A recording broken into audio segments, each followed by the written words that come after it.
Hey everyone, welcome back to episode 6 of season 2 of What's Inside. In today's episode, we're going to be going into the antenna switch module. The antenna switch module, basically what it does is it encodes everything that is sent through wireless signals. So let's say your Bluetooth, your calls, your cellular device network, that's all encoded through the RF switch module.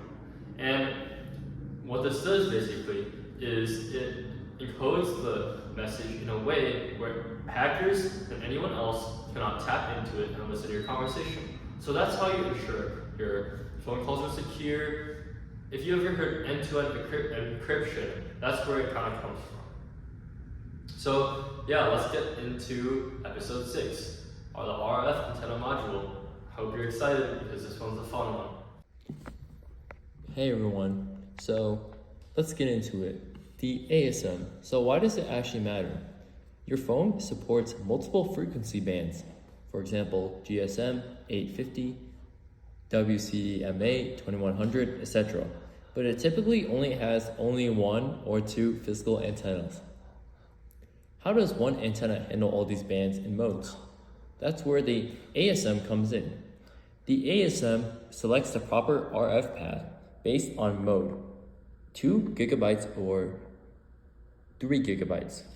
Routes TX and RX signals from the transceiver to the correct external filters, amplifiers, and antenna.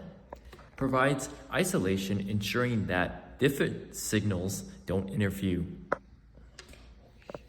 Manages duplexing between transmit and receive. So what exactly is inside these antenna switch modules? This tiny IC contains a highly integrated RF switch fabric made out of high-speed GAAs or SOI RF switches. These are typically made using gallium arsenide, GAAs, or silicon on insulator, SOI processes. This handles power levels of up to 35 decibel meters, and the transmit level is where the switching times are less than 1 microsecond, and it even supports frequencies from 700 millihertz to 2.1 gigahertz. Each switch is a transmission gate that opens or closes an RF path with low insertion loss, less than 0.5 decibels, high oscillation, greater than 30 decibels, and high linearity, which is low distortion. And now, there's also the logic interface, which William will tell you about.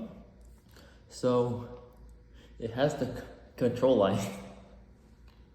For example, GPIO or MIPI from the WTR 2605 tells the ASM which band and mode are active.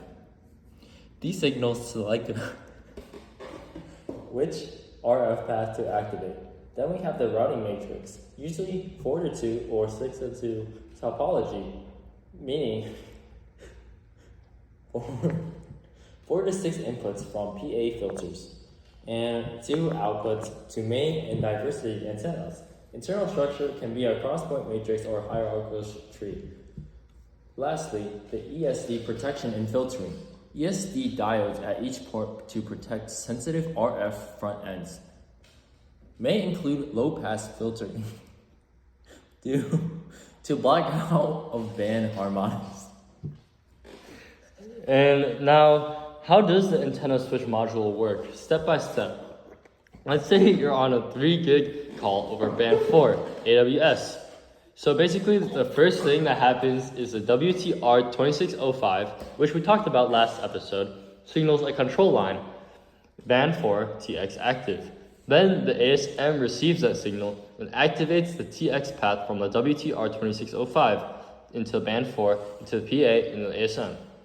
Then it closes to route the signal to the correct antenna pin. And on receive, it switches a separate LNA coupled path to allow the weak tower signal in. And then all switching is done without introducing phase shift, harmonic distortion, or crosstalk. Now when you switch from 3G to GSM, which is 2G, ASM reconfigures a completely different filter and PA path. And that's what is completely enabled by this RF switcher. And yeah, that's basically all there really is to this special little chip that encodes your calls and encodes your messages, encodes any signal that you send, like Bluetooth. I'm hopeful that you found this intriguing because this is really one of my favorite chips. So thank you for tuning in to this episode 6 of What's Inside, where we dissected this RF chip. Yeah, I really hope that you enjoyed this episode. Hopefully you found a new curiosity inside of you, because curiosity is a superpower, as I always like to say, and it has a superpower to change the world. So yeah, this RF chip does a lot, and now you know what it does. As always, remember to stay curious, because that's what's inside. Thank you for tuning in to this episode. See you in the next one.